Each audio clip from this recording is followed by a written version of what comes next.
They're everywhere, smiling at you, agreeing with every word, praising every move, and yet behind that perfect smile, a knife is waiting. You felt it, hadn't you? That quiet sting in your chest when someone twists your words after you've opened up. That hollow pause when you realize their kindness was only a tactic. Maybe it was a colleague pretending to help while taking credit for your work. Maybe it was someone close using your honesty as ammunition. We all want to believe people mean well. But the truth, manipulation doesn't announce itself. It whispers, it blends in, it feels like confusion, not betrayal. Like guilt, not danger. And that's why it's so effective.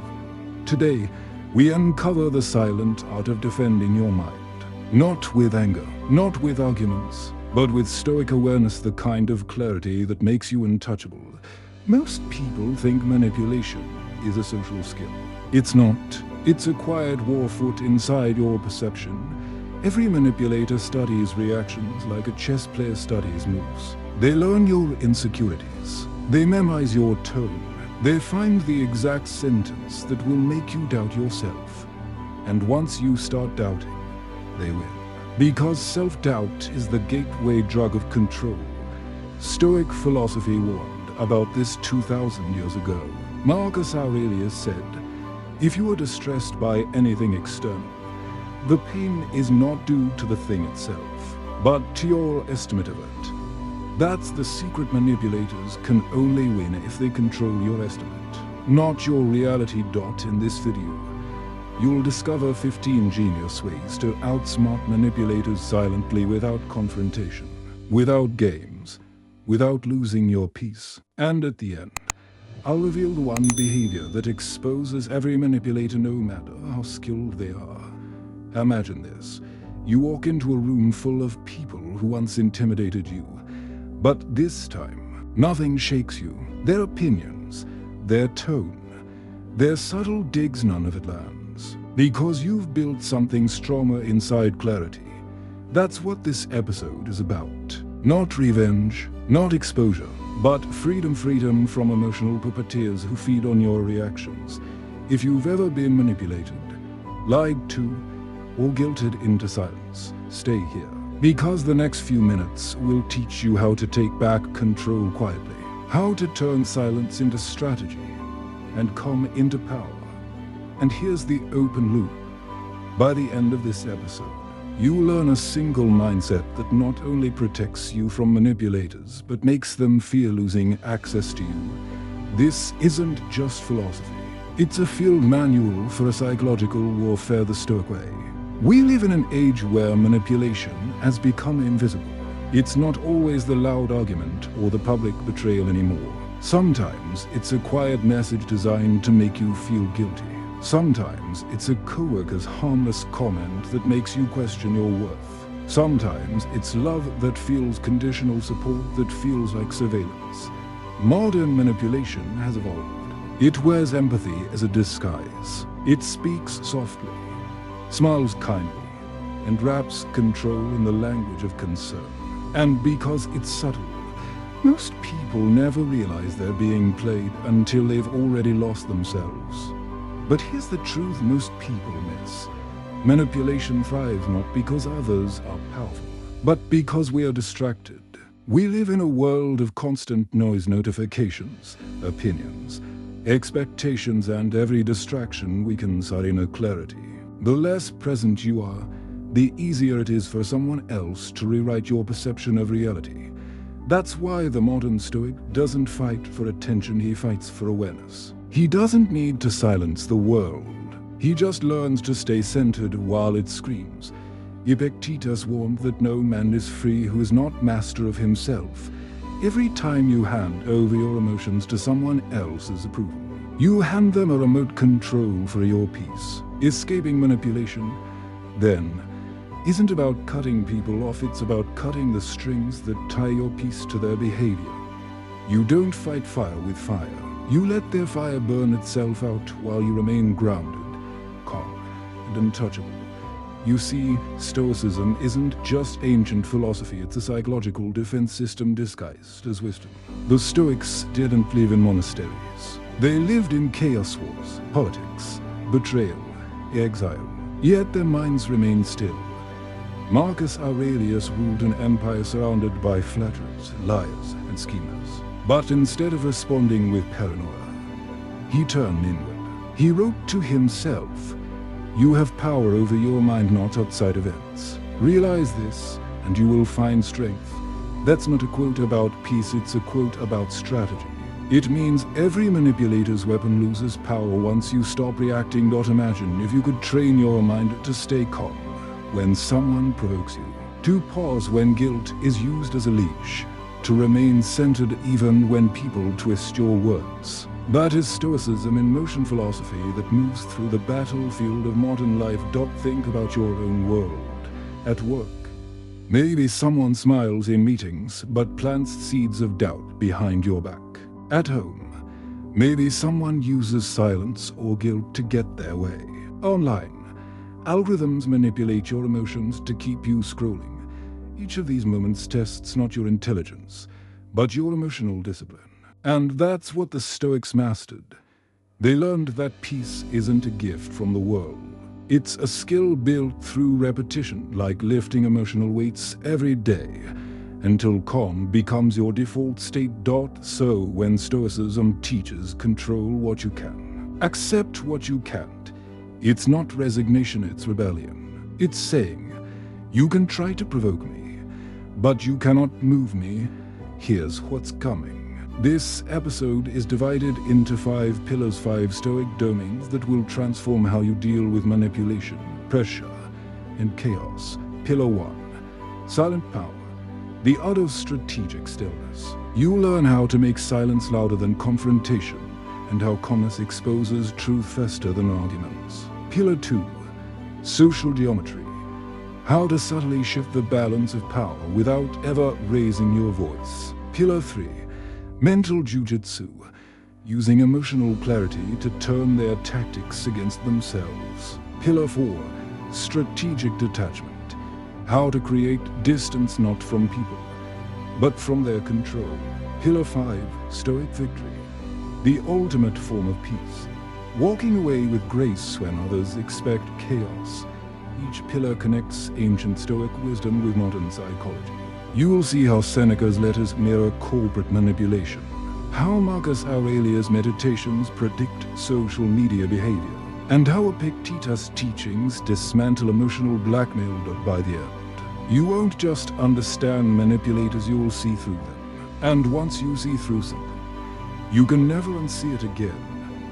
But here's the open loop. In the final pillar, you learn the single Stoic mindset that ends manipulation forever, the one that makes every toxic person realize they no longer have power over you. So take a deep breath. Because from this moment on, the war for your peace is no longer theirs to win. It rarely begins with open hostility. It begins with a joke that cuts too close, a helpful suggestion that somehow lowers you, an apology that asks for your forgiveness while blaming your sensitivity. You tell yourself not to be dramatic, not to overreact. So you smile, nod, and move on. Yet a small alarm rings quietly inside. Something's off. That alarm is your ally. The Stoics trained themselves to hear it without being hijacked by it. Epictetus would remind his students that the injury is not the comment, it's the judgment we attach to it. When a manipulator probes, they're not just speaking, they're measuring. Every micro-reaction you give is intelligence. You blush, they note it. You rush to explain, they log it. You force a laugh, they mark that button and promise to press it again later. Here's the paradox most people miss. You don't protect yourself by rushing to defend your reputation. You protect yourself by refusing to reveal your emotional dashboard. The first disciplined move is observation without performance. Watch how they time their remarks when the room is full, when your energy dips, when stakes rise. Notice their cadence, the compliment laced with comparison, the just being honest that only travels in one direction. This is not passivity. It is reconnaissance. A general who attacks without mapping the terrain loses. The Stoic maps. He listens more than he speaks, asks fewer questions than he answers, and stores details others forget. He notes who laughs at what, who stays silent when, who always arrives after the mess starts, but before it ends. Your job in the first encounter is simple. See everything, reveal nothing. Offer minimal facial feedback. Keep your tones low and hurried. If they press, you're okay, right? You answer with a steady, I'm good. Then pivot topics. This does two things. First, it denies them a reading. Second, it invites overconfidence. People who think they've fooled you talk too much. They volunteer their angles, and every extra word they spill is rope you may later allow to tighten by itself. In the first encounter, you are not proving virtue. You are establishing range, the space between their bait and your center. That space is where your power will live. We've been conditioned to equate awareness with immediate response. If you see it, say it. But in psychological combat, the first reaction is often the most expensive. Strategic ignorance is not pretending to be foolish. It is deciding that clarity matters more than speed. You delay the response to control the result. Manipulators thrive on visibility. They need to see your pulse spike. Their craft is calibration. Say just enough to make you justify yourself. Withdraw just enough to make you chase closure. When you withhold your reaction, you interrupt their data stream. They can't tune a frequency they can't hear. Seneca warned that we suffer more in imagination than reality. Strategic ignorance starves the imagination. No frantic texts, no long rebuttals, no late-night essays written to set the record straight. Instead, you extend the timeline. You allow their pattern to unfold until it becomes undeniable to everyone, especially to themselves. You don't feed the flame. You study the air. How do you do this practically? 3 levers: latency, slow the tempo. If they send a provocative message at 10:01, you need not answer at 10:02. Tempo is leverage. Those who control time control tone. Limited service area. Don't expose every value, trigger, boundary in one conversation. Share only what's necessary for the task at hand. A castle that opens every gate is not hospitable. It's UNDEFENDED. Precision questions. If a response is required, respond with a narrow question that moves burden back where it belongs.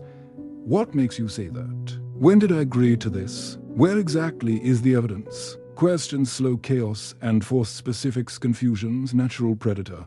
Strategic ignorance isn't ghosting or stonewalling. It is engagement on your terms, and hurried, deliberate, and sparse. It protects bandwidth for what you actually value: work that compounds, relationships that reciprocate, a mind that remains governable by principle rather than provocation.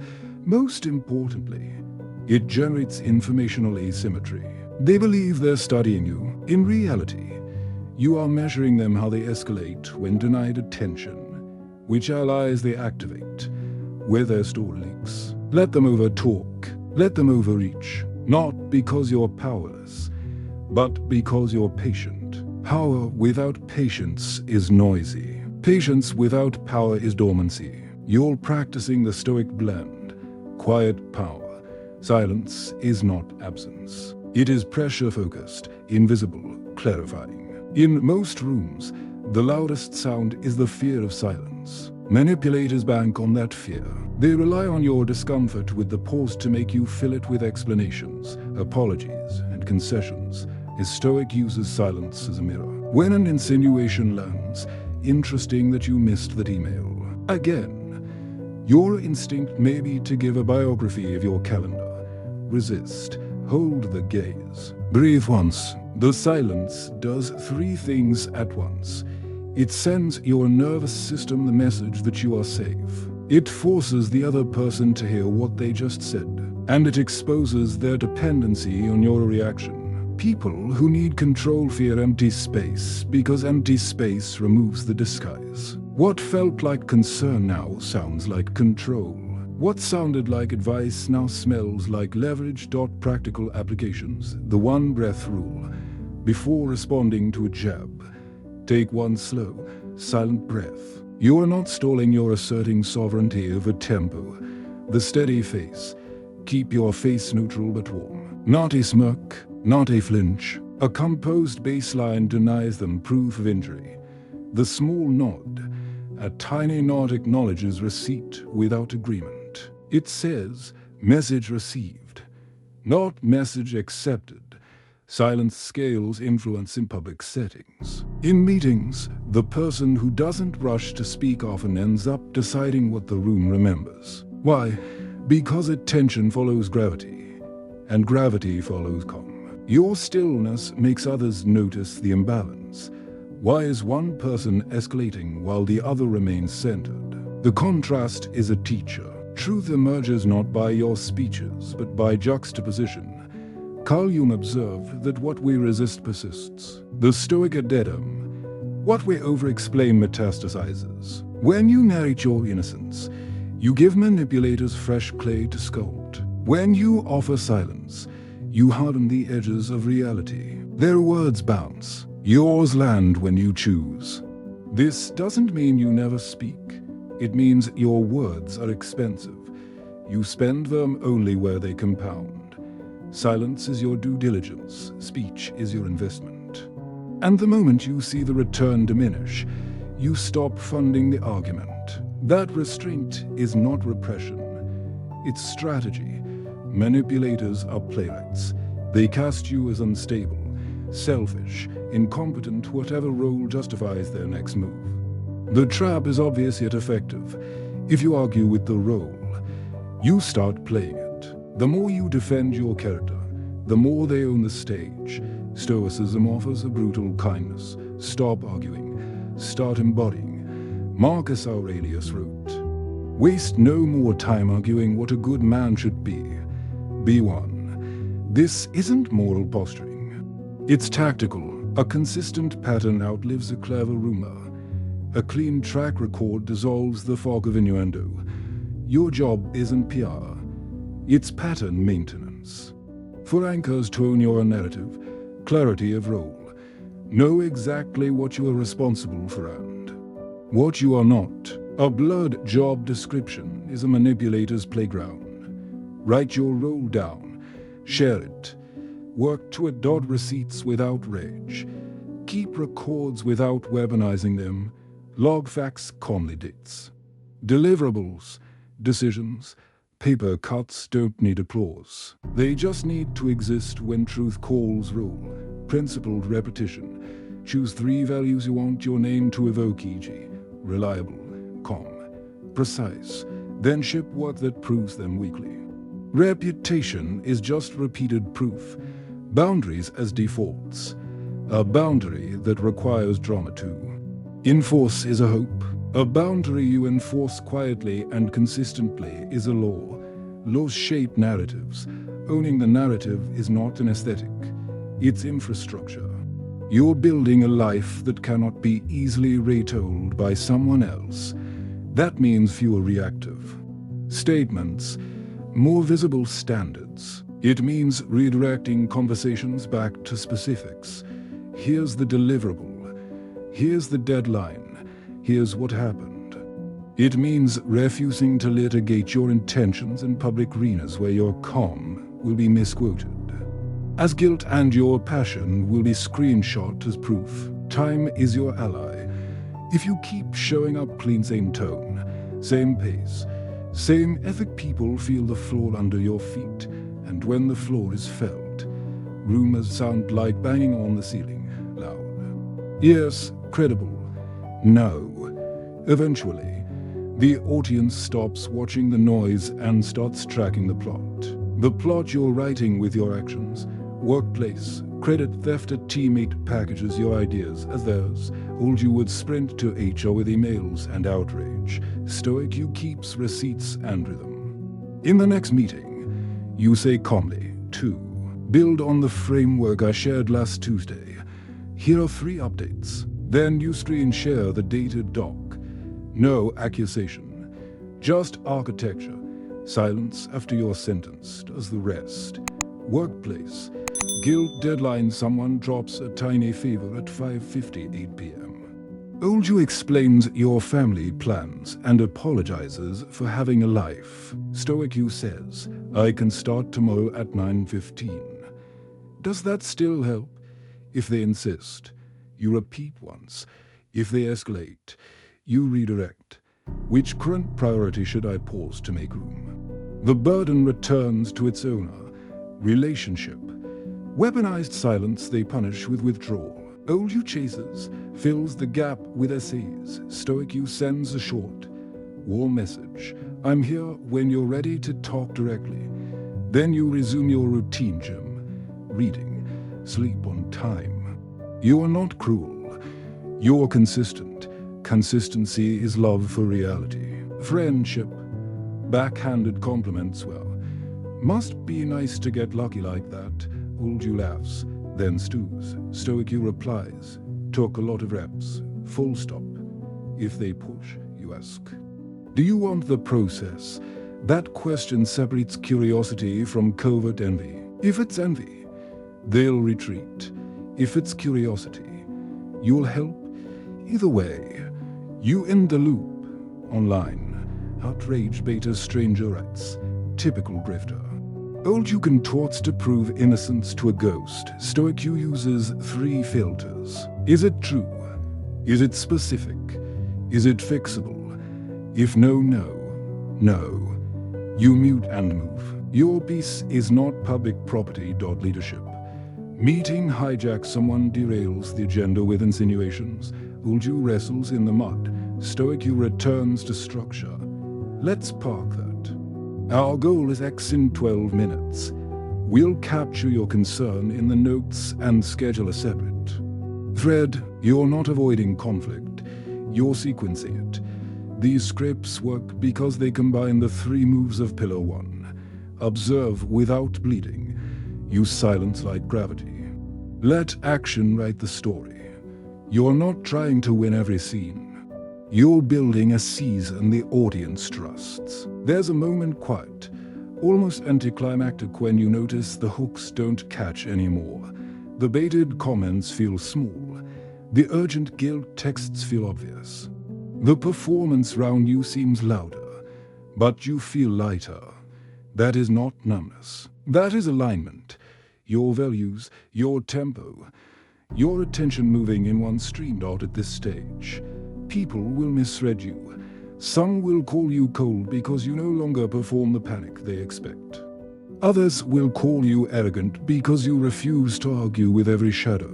Let them narrate. The Stoic understands that misunderstanding is the tax of sovereignty.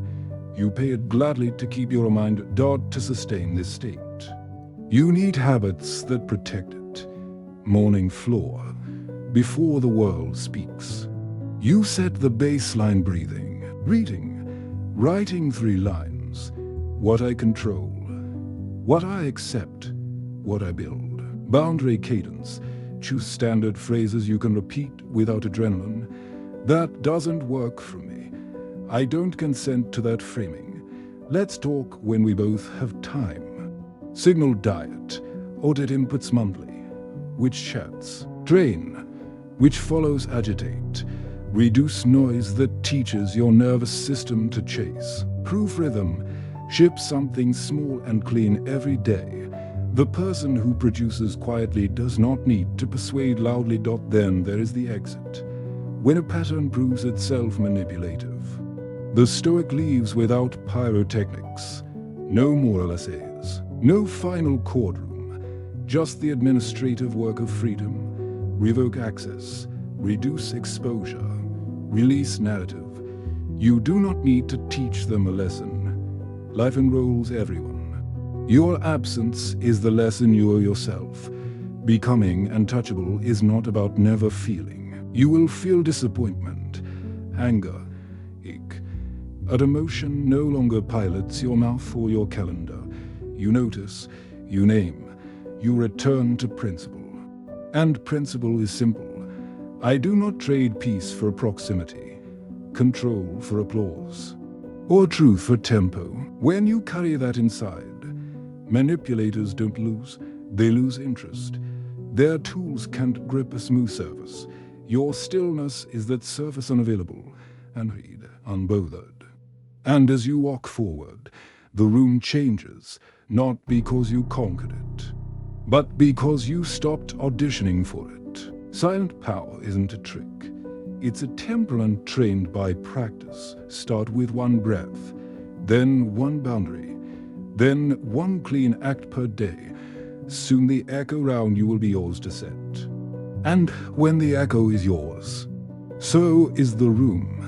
There's a gravity that forms when you stop explaining yourself. People feel it before they understand it. It's the quiet shift from I must be understood to I must remain whole. That silence steady, intentional, alert changes how rooms respond to you. Meetings slow down when you speak. Conversations reorganize round your pauses. Even conflict softens, not because you dominate, but because your energy no longer leaks. The Stoics didn't seek control over others. They sought mastery over presence to them. Presence wasn't charisma, it was calibration. Seneca once wrote, that calmness is not the absence of storms, but the mastery of them. That's what you're learning through silence.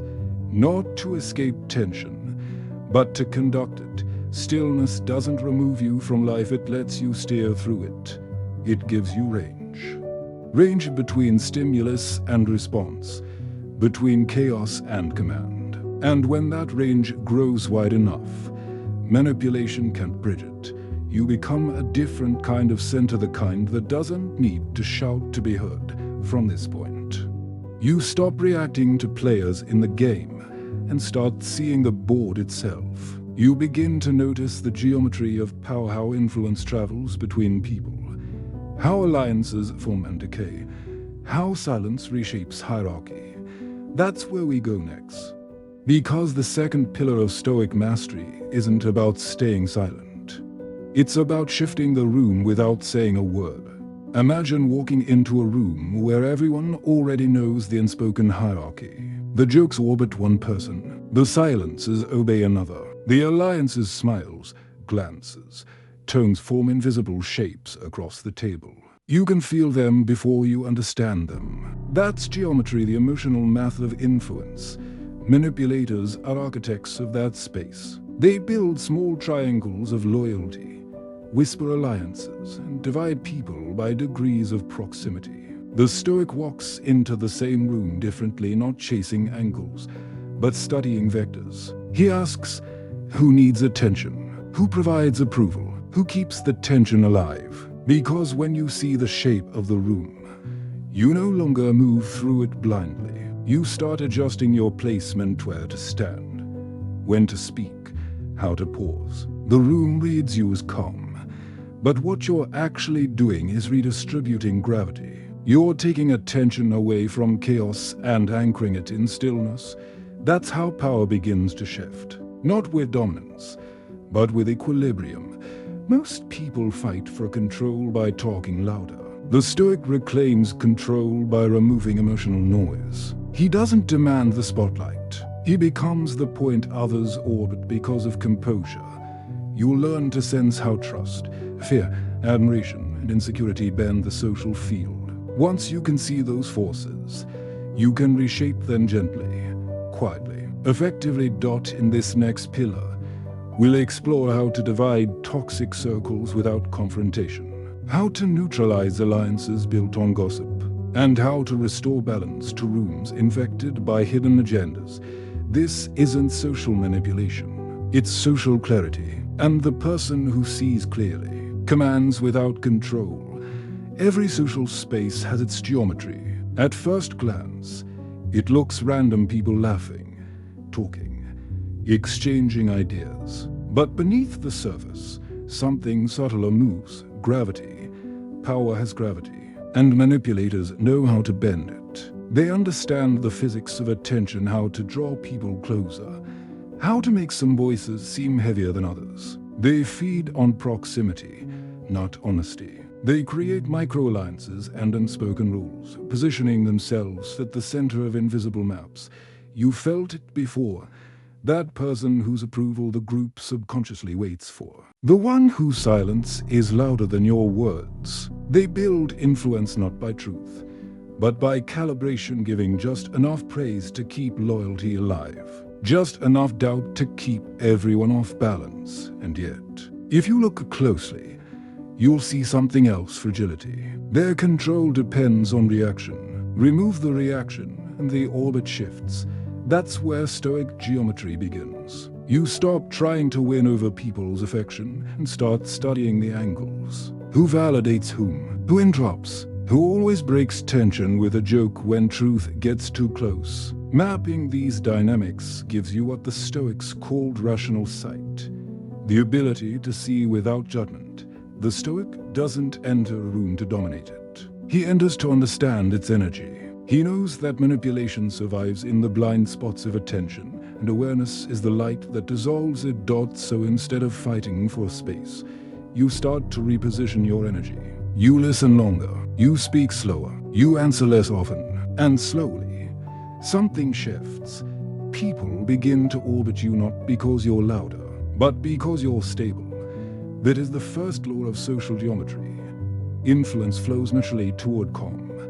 Manipulators never work alone. They rely on circles, small ecosystems of shared flattery and mutual fear. They don't need to command others outright. They just plant subtle hierarchies.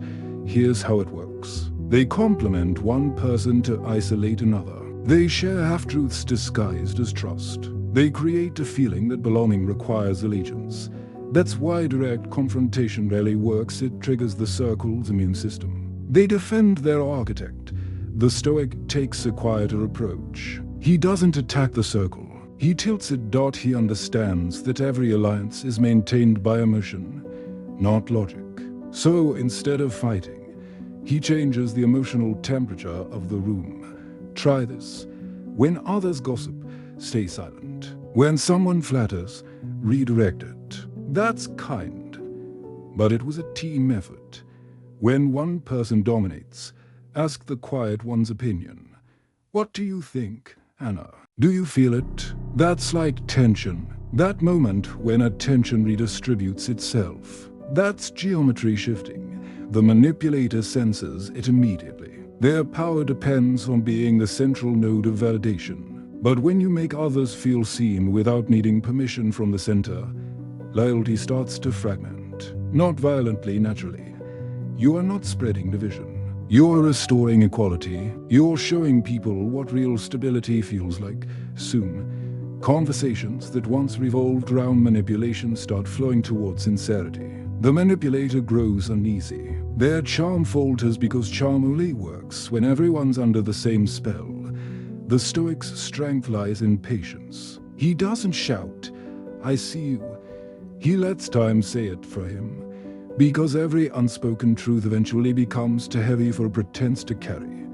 There's a trap inside awareness. The moment you finally recognize manipulation, the urge to expose it feels wretches. You want to shout, "Look, they've been lying." But truth delivered with fury sounds like vengeance, not wisdom. The Stoic knows this. He practices measured revelation, letting people discover reality at their own pace. When you confront a manipulator too soon, you corner their ego. And ego fights dirty. They twist narratives until your anger becomes their evidence. They turn your honesty into instability. So instead, you observe aloud without accusation. Say things like, "Strange, this topic only comes up when he's absent. I thought we decided differently last week, didn't we?" Simple, calm, unequivocal. Each neutral observation is a mirror, not a weapon. And mirrors make people uneasy because they must face themselves.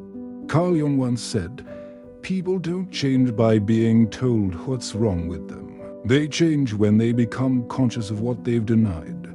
Your job isn't to break illusions. It's to bring light so illusions break themselves. In practice, this looks like stillness. No exaggerated tone, no sarcasm, just clarity. Others begin to notice inconsistencies. They whisper privately, "Something doesn't add up." That's when the circle starts unraveling from within. You're not destroying, you're revealing. You're creating cognitive dissonance between what people hear and what they feel. And the more often that gap appears, the faster the facade collapses. Eventually, truth becomes self-evident. You never raised your voice. You never called names. You simply held up the mirror and let reality echo. That's the discipline of Stoic geometry. You shift perception not by pressure, but by precision. Manipulators trade independence. They make you feel replaceable so you'll compete for approval. The Stoic flips the current. He builds quiet value competence, reliability, composure until his presence becomes irreplaceable. Not because he demands importance, but because he embodies order. Imagine you're at work. Someone thrives on control. They nitpick, micromanage, provoke anxiety. Instead of defending, you focus on precision. You deliver results on time, free of drama. When everyone else reacts emotionally, you stay exact. Slowly, the manipulator notices. The team listens to you. People defer to your steadiness, and something shifts. Control transfers not by vote, but by trust. This isn't manipulation. It's gravity. When you provide stability, others anchor to you naturally. But here's the paradox: when you become valuable, don't chase recognition. Detach from outcome. Let your absence speak occasionally. Step back from meetings. Delay responses. Take measured distance. Each pause reminds them your energy is a choice, not an entitlement. Marcus Aurelius wrote, "Do not waste energy arguing what a good man should be. Be one. Be useful without being used. Give without being drained." That balance turns presence into leverage. Over time, even manipulators recalibrate. They start respecting boundaries they once ignored. They may not like you, but they adapt to you. Why? Because calm efficiency is hard to fight and harder to replace. You're teaching without preaching, and your silence becomes a management system for chaos. The moment power shifts, instability begins. The manipulator feels it first: attention under the surface, a conversation that no longer bends their way. So they accelerate. They overpraise, then over-criticize. They demand reassurance, then retreat into coldness. It's a performance of control, trying not to look like panic. This is your testing ground. Do nothing rash. Maintain rhythm. In meetings, answer briefly. In messages, stay factual. When they provoke emotion, reply with clarity, not commentary. To everyone else, you look calm. To the manipulator, you look unreadable, and unreadable equals uncontrollable. The Stoics call this apathy, not apathy, but composure under stress. Seneca described it as being the same in fortune and misfortune alike. It's not numbness, it's precision. You conserve emotional energies so that your responses become surgical. Every word you don't say strengthens the foundation beneath you. Eventually, the manipulator's story unravels because performance requires an audience and you stopped playing. Colleagues notice who brings chaos and who brings clarity. Friends observe who keeps peace and who feeds fire. That's the paradox of exposure.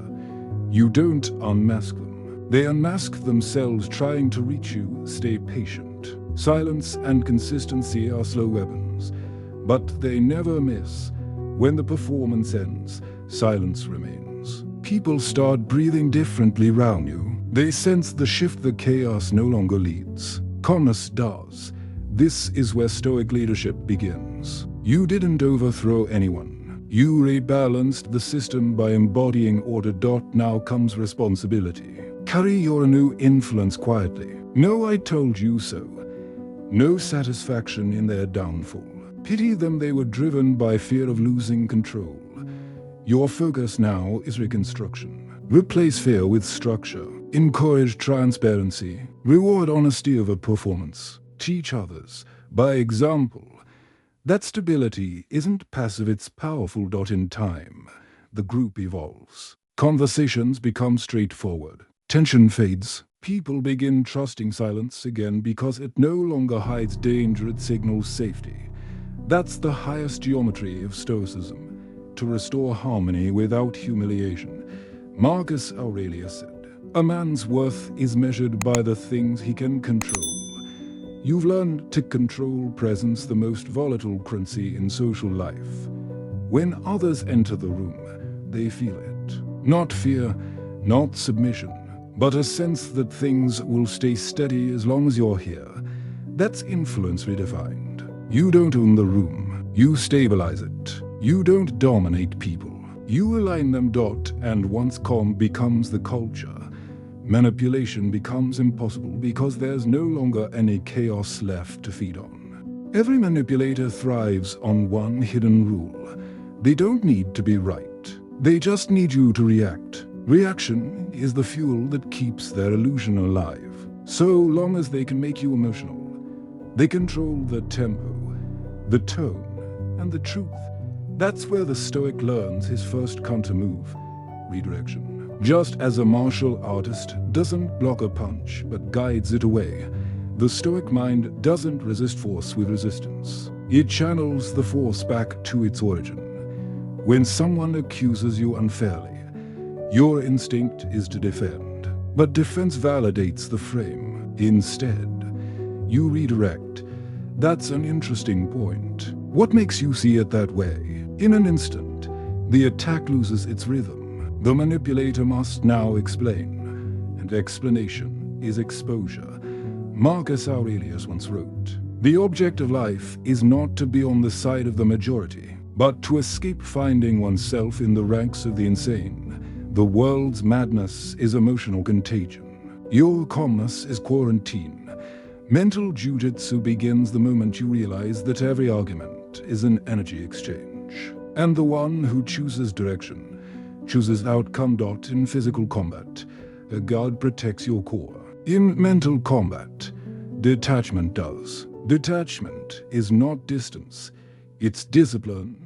The manipulator wants urgency. They want you pressed for answers, desperate to clear your name, eager to please. So you do the opposite. You slow down, you breathe, you allow space. That pause isn't weakness, it's measurement. Like a fighter reading the opponent's balance before a strike, Seneca warned. He who is everywhere is nowhere. The modern translation: if your attention is scattered across every emotional demand, you belong to all of them. Detachment means you stay fully aware, but not owned. You don't answer every message in heat. You answer from alignment. You don't internalize tone. You analyze intent. Manipulators confuse proximity with control. When you stay calm yet engage, they realize their hold is slipping. They'll call you cold, distant, robotic. That's fine, because cold is simply calm without apology. The guard remains tight. Nothing personal pauses uninspected. Every word entering your mind must pass through a gate called reason. That's the invisible armor of the Stoic. Soft voice, slow breath, sharp clarity. Manipulators crave predictability. They study your patterns. What tone makes you yield? What silence makes you panic? Which compliment resets your anger? To them, emotion is gravity, and if they can predict your orbit, they can pull you back anytime they wish. Mental jujitsu breaks the gravity. You become unreadable, not by masking emotion, but by mastering its display. You feel deeply, but reveal selectively. When provoked, you observe your own reaction before expressing it. That split-second self-awareness is your shield. Marcus Aurelius practiced this in his private journal. He wrote every emotion before he spoke it. That's why his words still sound like calm thunder centuries later. Force without frenzy, unreadability confuses manipulators. They overreact trying to test you, amplifying behaviors until they expose themselves. Meanwhile, you remain in quiet gravity, no orbit, no pull. People misinterpret unreadability as mystery. It's not mystery, it's mastery of focus, tone, and self-respect. When you no longer signal need, approval, or anger, you control the climate. You set the weather of every room you walk into. The most elegant counterattack in mental jiu-jitsu is the redirect. Words become momentum. Your job is to steer them back to origin.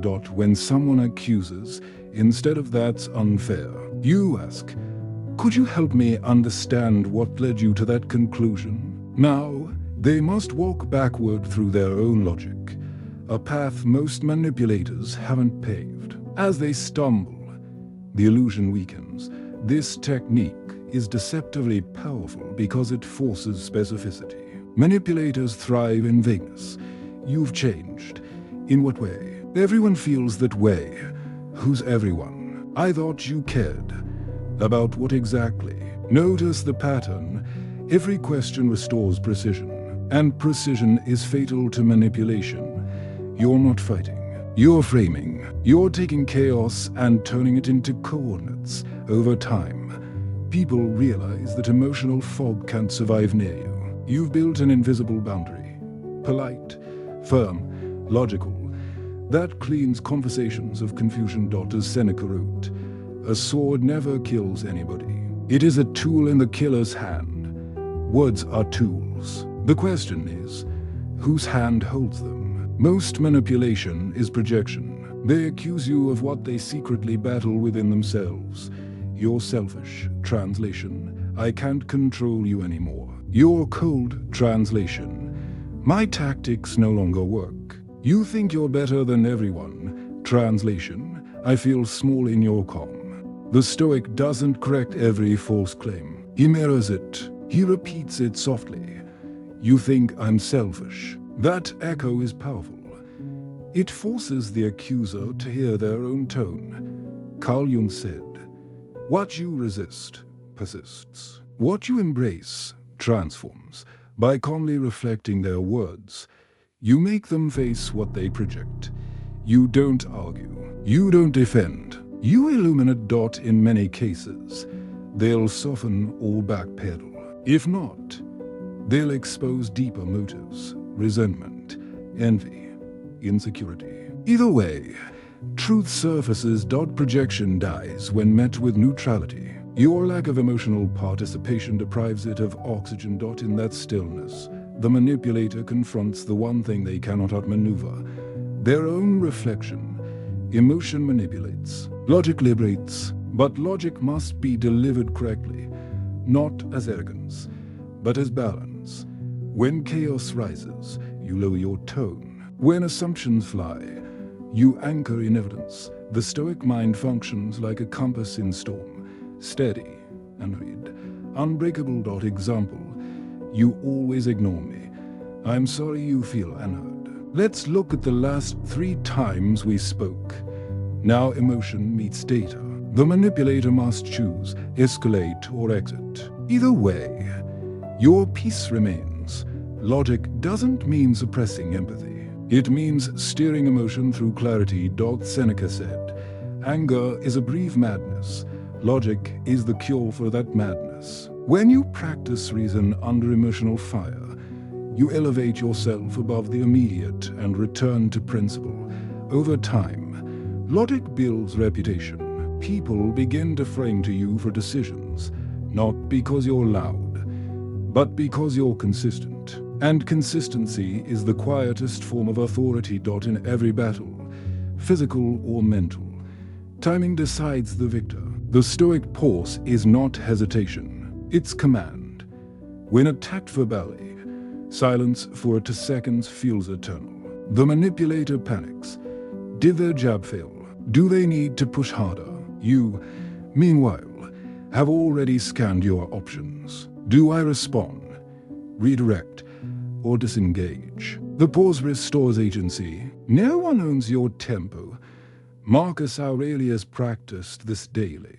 Before addressing senators or soldiers, he inhaled deeply once and thought, "Is this essential?" That breath separated impulse from intention. You can do the same. When tension rises, slow your speech. When insult hits, breathe instead of rebutting. When silence grows heavy, let it grow heavier. Because silence is gravity. It pulls truth out of others. Eventually, they'll fill the void, over-explaining, revealing insecurity, diluting their own argument. And when they do, you respond with surgical calm. I understand. To words, no wounds. Full control. Every manipulative encounter leaves residue, anger, confusion, shame. But the Stoic refuses to carry residue into tomorrow. He practices emotional transmutation, converting reaction into reflection, reflection into resilience. When someone wounds you, right? Not about revenge, but about cause and lesson. Ask, what did this reveal about me? Did it show attachment to approval, fear of rejection, a hidden insecurity? Every pain points toward an untrained muscle of the soul. Seneca said, fire tests gold. Adversity tests the brave. Your composure under manipulation is the forge where character hardens instead of why me. Ask what for. That shift transforms victimhood into authorship over time. The same games that once exhausted you will start sharpening you. Because every failed attempt to control you becomes proof that your peace is self-sustaining. Pain ceases to be punishment. It becomes practice. Manipulators rent space in your head for free. Long after they leave the room, their words replay at night, shaping how you see yourself. Stoic discipline ends that tendency. You reclaim your mind through routine cleansing, 3 daily moves, morning grounding. Read a passage from a Stoic or write one line. Only my judgment defines my day. Midday audit. When stress spikes, ask, is this within my control? If not, release it. Nate closure. Journal. What noise did I absorb today that isn't mine? This mental housekeeping reclaims cognitive space. Over time, you stop rehearsing other people's narratives. You start narrating your own. Marcus Aurelius used writing as therapy, not art. His meditations were blueprints for staying sane while surrounded by flattery and deceit. You can do the same. Your mind is real estate, and peace is too expensive to rent to liars. When all techniques converge, silence, redirection, precision, and calm, you arrive at the final move. The calm counterstrike. It isn't loud. It isn't visible. It's the moment when manipulation collapses in front of its target and realizes there's nothing left to grab. The Stoic doesn't gloat. He observes the lesson. Chaos destroys itself when denied attention. Marcus Aurelius wrote, the best revenge is not to be like your enemy, and so you don't copy their tricks. You outlast them through principle. Here's what that looks like in real life. A co-worker slanders you. You keep doing excellent work. Months later, their story fails to match your results. The truth didn't need a speech. It needed time. A friend manipulates through guilt. You respond with calm honesty. I value you, but my boundaries stay. You don't punish. You simply stop negotiating your peace. A partner gaslights your memory. You keep records. You speak only in facts. You no longer argue feelings. When clarity enters the room, the fog clears by itself. The calm counterstrike is subtle but lethal. It deprives manipulation of its only weapon, emotional reaction. You've become immovable.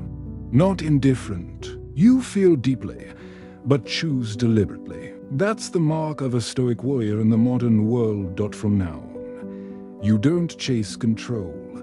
You radiate it. Your stillness bends chaos round it. And when others try to pull you into their storm, you simply stand in your peace until they drown in their own waves. That is mental jujitsu, not escape, not dominance, but evolution. You no longer fight people. You train energy. And when you can train energy, you've already won. There comes a point when silence is no longer enough. You've observed. You've redirected, you've remained calm. But the manipulator keeps circling, desperate to pull you back into orbit.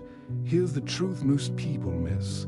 Detachment is not leaving. It's returning to yourself. It's not a wall you build round your heart. It's a door you finally close behind someone who never learned to knock. The Stoics call this inner independence, the state where your peace no longer negotiates its terms. You still care, but you don't cling. You still love, but without losing logic.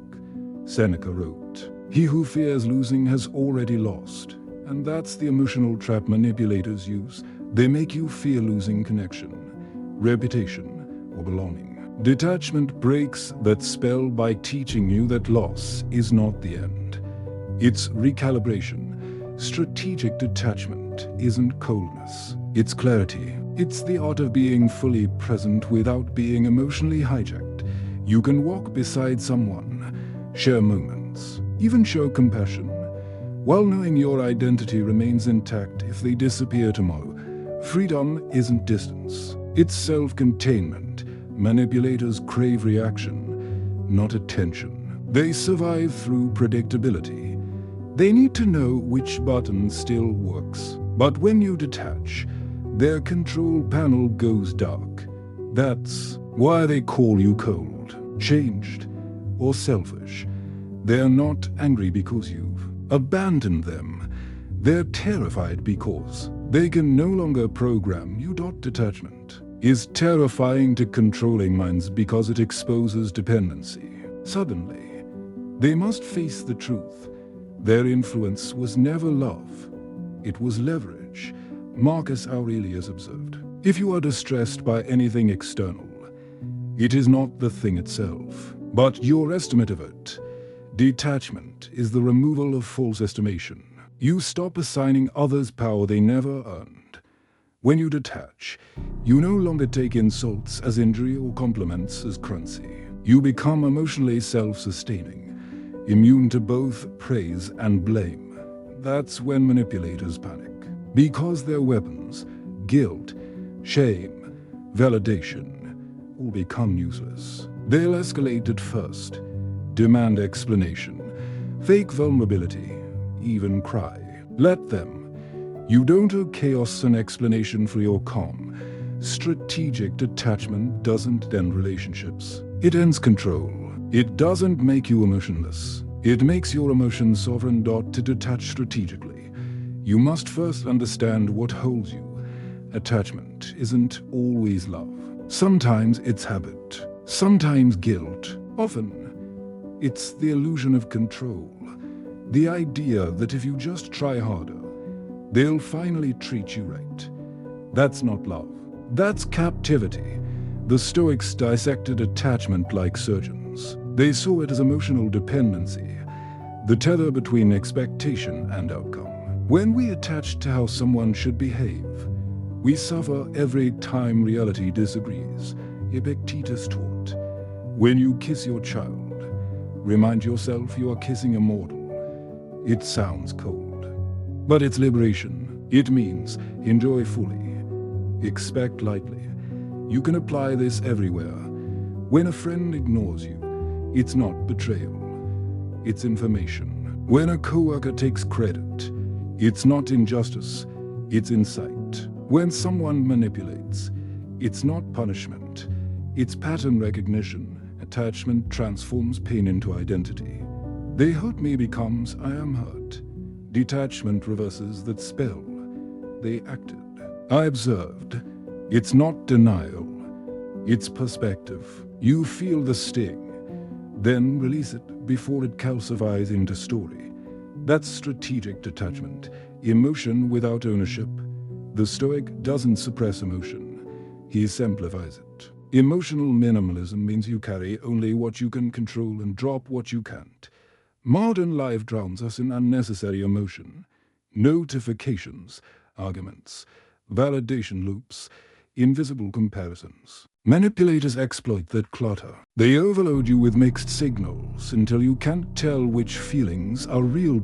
So the Stoic simplifies. He filters emotion through 3 gates. Is it mine? Is it useful? Does it build peace or debt? If it fails the test, he releases it. Emotional minimalism creates space, and space restores clarity. Once your mind is uncluttered, manipulation becomes obvious. You can sense emotional noise instantly. Detachment isn't escape. It's decluttering your soul until you fit inside your own peace again. There's a moment when the wisest move is not confrontation, but withdrawal. Not as retreat, but as repositioning. When someone keeps baiting you, learn to step back before you explain. When conversations loop endlessly, stop chasing closure. Closure doesn't come from them, it comes from clarity. Strategic withdrawal means you exit the emotional battlefield and observe from higher ground. It's the moment a general steps away from chaos to redraw the map. Marcus Aurelius practiced this often. He'd retreat to solitude not to escape duty, but to recalibrate purpose. From that stillness, he returned sharper, calmer, immune. You can do the same. Withdraw without anger. Go quiet without bitterness. Silence isn't absence, it's repair. Every step back reclaims perspective. And from perspective, truth becomes obvious. Who was genuine? Who was playing? Who was projecting? The Stoic doesn't slam doors. He simply walks through them once. Most people mistake boundaries for a confrontation. But true boundaries are invisible systems, quiet, firm, predictable. When you say no, you don't owe our thesis. When you decline, you don't apologize. Boundaries only break when emotion bleeds into them. The Stoic sets boundaries through consistency, not threat. He says, I'm available until 6 p.m. Then he doesn't respond at 7. No speech, just pattern. Over time, people learn your parameters by watching, not hearing. Seneca wrote, let your deeds speak so loudly that your words are unnecessary. That's the essence of Stoic boundaries, actions that define peace silently. When manipulators see you holding firm without anger, they lose interest because conflict is their oxygen, and you stop providing it. Leaving isn't the hard part, staying gone is. Most people try to end toxic cycles with long explanations, but manipulators don't listen to explanations. They scan them for entry points. The Stoic exit is clean, short, respectful, irreversible. You say what's essential, nothing more. Then you vanish quietly into your next chapter. Marcus Aurelius wrote, be tolerant with others, but strict with yourself. Your discipline is your dignity. When you leave calmly, you deny them the performance they crave. A silent exit is not avoidance. It's evolution. It's saying, I no longer need this battle to prove my growth. And when they realize you won't come back, not out of anger, but peace, they lose the last illusion of control. True love without attachment is rare, but it's the only kind that lasts. In attachment, we confuse care with control. We think protecting someone means predicting them, but the Stoic understands love is freedom, not ownership. To love stoically is to support without suffocating, to care without rescuing. You offer stability, not servitude. Detachment in relationships doesn't mean emotional distance. It means balanced presence. You stay open, but not exposed. You listen, but you don't lose yourself inside their storm. When someone withdraws affection to test your loyalty, you stay still. When they dramatize pain to force compliance, you breathe. When they use silence as punishment, you answer with peace. That's how you stay in love without becoming someone's cage. Indifference is the Stoic's final armor, but it's often misunderstood. Indifference isn't apathy. It's precision about what deserves energy. It's the difference between not caring at all and not caring unnecessarily. You still feel, but selectively. You still respond, but intentionally. Indifference liberates you from invisible wolves trying to change minds. Win approval, correct injustice that isn't yours to fix, Seneca warned. He who suffers before it is necessary suffers more than necessary. The Stoic reads this and smiles, because unnecessary suffering is just attachment wearing a noble disguise. When you master indifference, people can no longer drag you into their chaos. They'll try, through guilt, praise, fear, but all paths lead to stillness. Indifference isn't detachment from life. It's loyalty to peace. Strategic detachment ends not with walking away, but with walking freely, anywhere, round anyone. Untouched. Freedom without distance means you can sit across from someone who once controlled you and feel nothing but neutrality. No anger, no nostalgia, just awareness. That's when you know you've arrived. Detachment has turned into maturity, and maturity is measured not by how quickly you leave chaos, but by how calmly you move through it. Marcus Aurelius said, "No man is free who is not master of himself." To master yourself is to master your emotional geography, knowing exactly where peace lives inside you, and never renting that space again. From now on, you carry stillness as your compass. Every decision passes one test. Does this protect my inner freedom? If yes, proceed. If not, pause. The Stoic doesn't avoid life. He navigates it with precision. He walks into every room knowing he owes no explanation for his peace. That's freedom. Not loud, not defiant, but absolute. We grow up believing that victory means domination, being louder, stronger, proving everyone else wrong. But here's the question. After you've shouted, argued, and won, do you feel lighter? Do you sleep peacefully? In Stoicism, victory is not about defeating others. It's about reclaiming yourself. If your peace can still be stolen by another person's words, you haven't won. You've just switched cages. Marcus Aurelius never called revenge victory. He called self-command the only triumph worth having. Because when you master your reactions, no one else can. True Stoic victory begins when you stop playing games that demand emotional participation. You no longer need to be understood. You no longer need to correct every false story. You no longer compete in conversations designed to drain you. The world measures success by applause. The Stoic measures it by silence, the silence of an unbothered mind. Winning, in the Stoic sense, is not conquering people. It's outgrowing the battlefield entirely. When you no longer crave validation, you become validation itself. Your stillness becomes a statement. Your calm the loudest declaration. You've already won. Because nothing left outside of you can. Grace is misunderstood. Most think it's softness, submission, or weakness. But Stoic grace is the highest form of discipline. Power held steady. It's the ability to walk away without bitterness, to answer hostility with calm, to end a conversation without leaving wreckage behind. Grace is elegance under pressure. Seneca said, "To bear trials with a calm mind robs misfortune of its strength." That's what grace does. It steals strength from chaos. It isn't passivity. It's strategic restraint. You forgive not because they deserve it, but because you deserve freedom from carrying the story. You stay kind not to please them, but to protect the integrity of your character.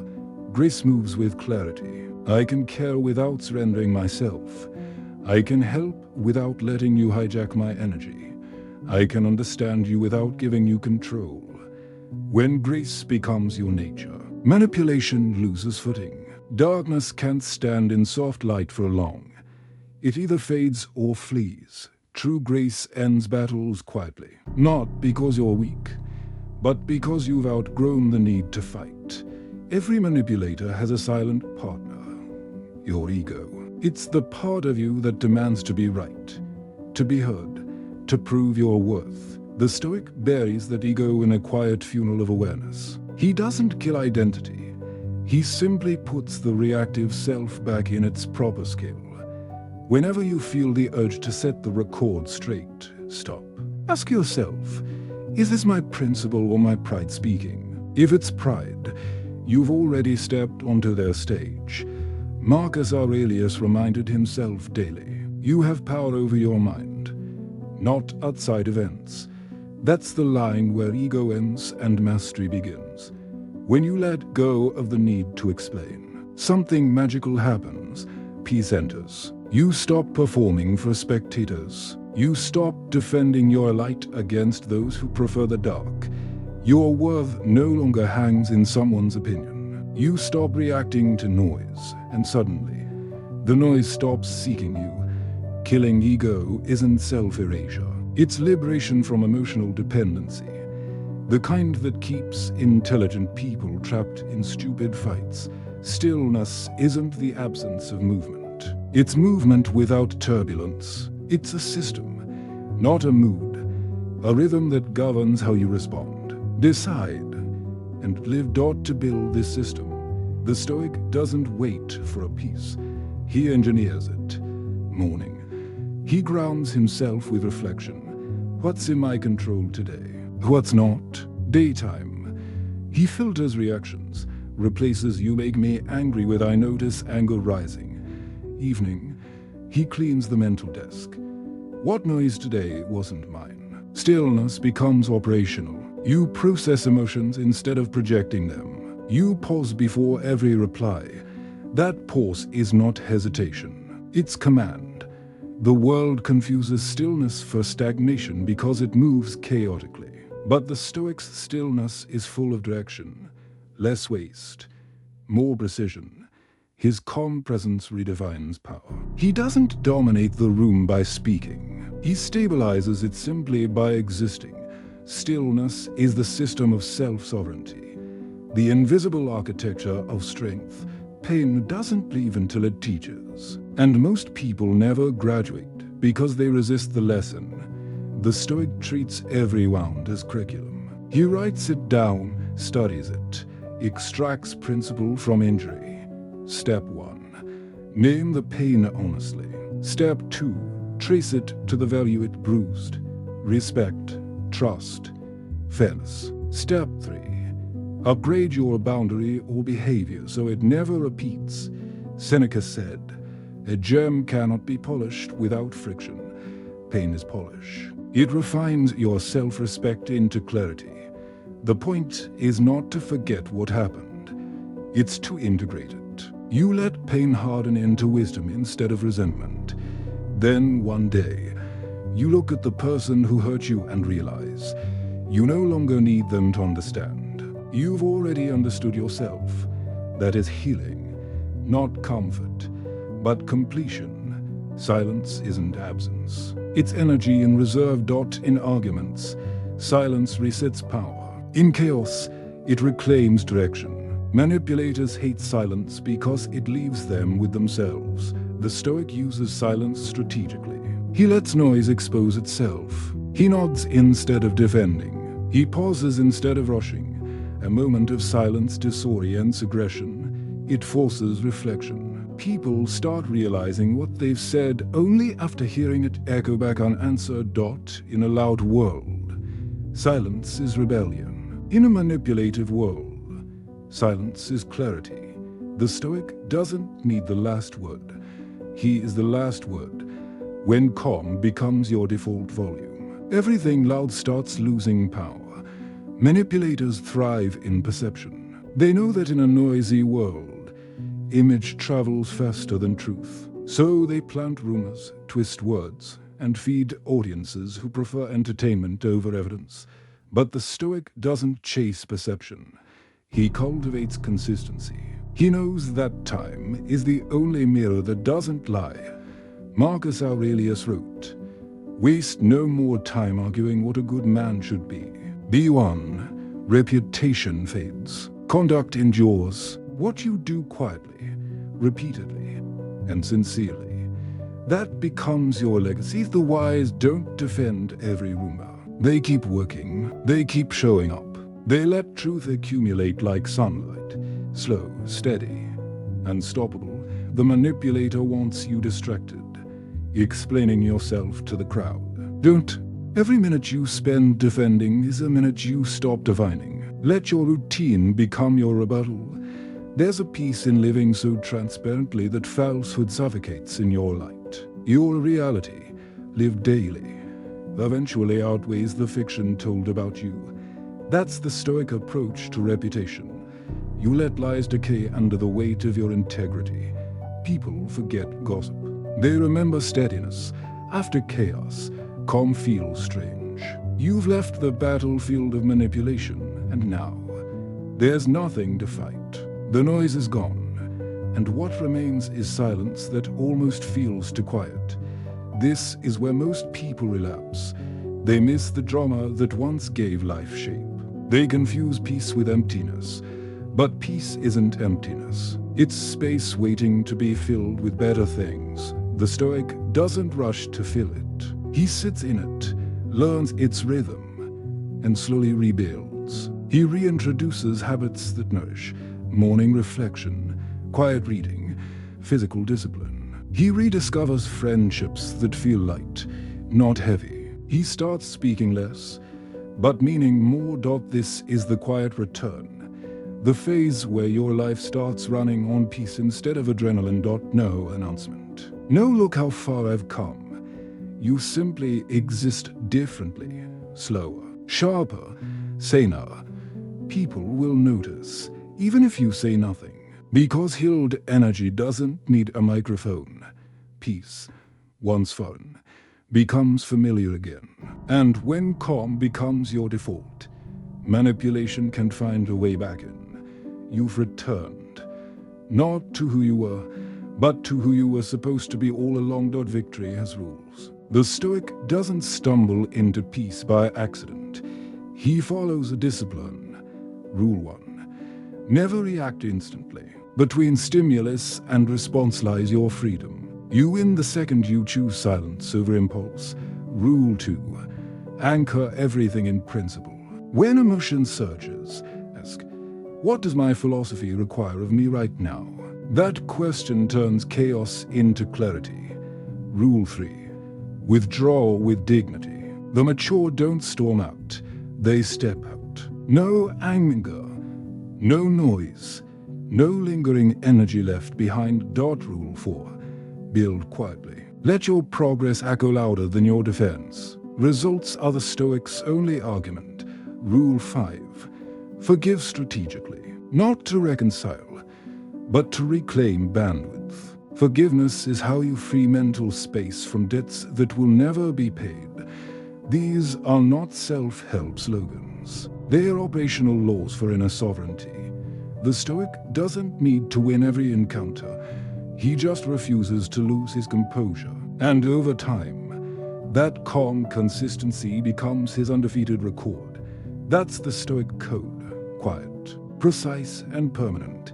There's a moment, after enough battles, enough lessons, when you stop seeking peace and realize you are peace. It's not something you reach. It's something you remember. The calm you searched for outside was always waiting beneath the noise. Now, storms come, and you no longer flinch. People provoke, and you no longer personalize. You move through life like deep water. Reflective, steady, and impossible to shake. This is the final paradox of Stoic victory. You don't conquer the world. You outgrow the need to. Marcus Aurelius said, "No man is free who is not master of himself." And mastery doesn't mean control over others. It means command of your focus, your tone, your peace from here on. Every challenge is an invitation, not a threat. Every insult, a test of clarity. Every setback, a teacher. You've become untouchable, not because you're hardened, but because you're whole. The Stoic doesn't celebrate victory with noise. He honors it with presence. He walks through the world quietly, certain that whatever happens, he will remain. This is the eternal calm, where peace isn't a destination, but your permanent state of power. Take a breath. Let's look back at where this journey has taken you. 5 pillars, 5 transformations, 5 thresholds you crossed, from chaos to command. In pillar 1, you learned the art of silence. You discovered that not every battle deserves a response, and not every noise requires your participation. You began to see that silence isn't surrender, it's selection. You became strategic about your energy. In Pillar 2, you entered the geometry of social power. You learned to read rooms, to sense manipulation not by accusation but by awareness. You became the still axis others orbit, the quiet gravity that balances chaos. In Pillar 3, you practiced mental jujitsu, turning manipulation into momentum, redirecting force instead of resisting it. You mastered questions over reactions, precision over panic. You stopped fighting and started guiding. In Pillar 4, you walked into the discipline of detachment, the art of caring without collapsing, helping without being hijacked. You learned to withdraw strategically, not emotionally. You didn't abandon people, you abandoned control. And in Pillar 5, you arrived here, at victory, not through domination, but through peace. You buried ego, forgave strategically, rebuilt quietly, and discovered that the ultimate strength isn't in proving others wrong.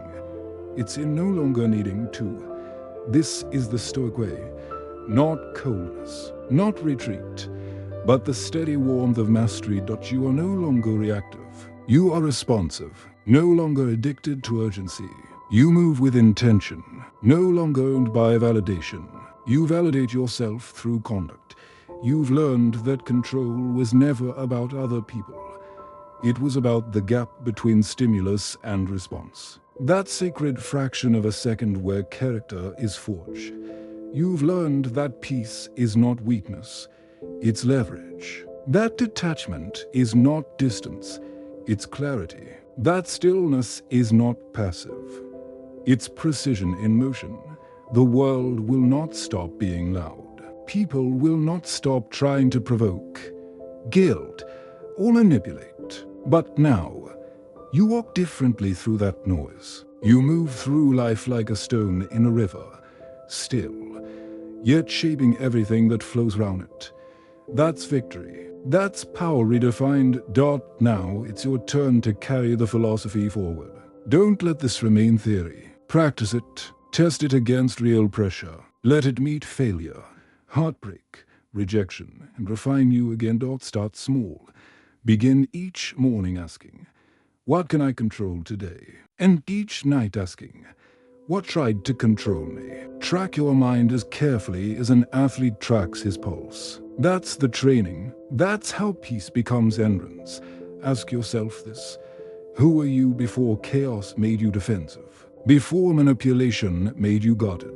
Before pain made you reactive? That version of you, calm, deliberate, unhurried, is still there. Your task isn't to create him. It's to return to him. The Stoics believed that the mind is a fortress, not a prison. Every principle you've learned here, silence, awareness, redirection, detachment, calm, is a brick in that fortress. Build it patiently, live inside it fully, and let no one rent space inside it again. Remember, philosophy is only alive when practiced. When you speak calmly in a world that shouts, when you act with dignity in a culture that rewards outrage, when you choose peace in places designed to trigger you, that's Stoicism in action. You become the proof, not through words, but through presence. And people will feel it, even those who once doubted you. They'll sense the weight of a man who's done the inner work. They'll adjust their tone around you, because real calm always recalibrates the room. That is your legacy. Not the battles you won, but the chaos you didn't need to fight. If this journey has resonated with you, don't let it end here. Reflect on it, revisit it, write about it, live by it. And if you found even one moment of strength in these words, one breath that felt steadier, one silence that felt lighter, then share this philosophy. Let someone else find their own calm through yours. Subscribe to the channel, not for motivation, but for maintenance, because peace, like strength, needs training. Comment below. What was your hardest lesson in letting go? Where did silence change your life the most? Your story might be the mirror someone else needs today. The Stoic doesn't chase greatness. He practices goodness until it becomes unshakable. He doesn't fight for freedom. He lives so intentionally that freedom follows. And one day, when you realize that you no longer need to prove, punish, or persuade, you'll understand what Marcus meant when he wrote, "The happiness of your life depends upon the quality of your thoughts. Keep them steady. Keep them clean. Keep them yours. Because peace is not something you find. It's something you become. And when you become it, you've already won."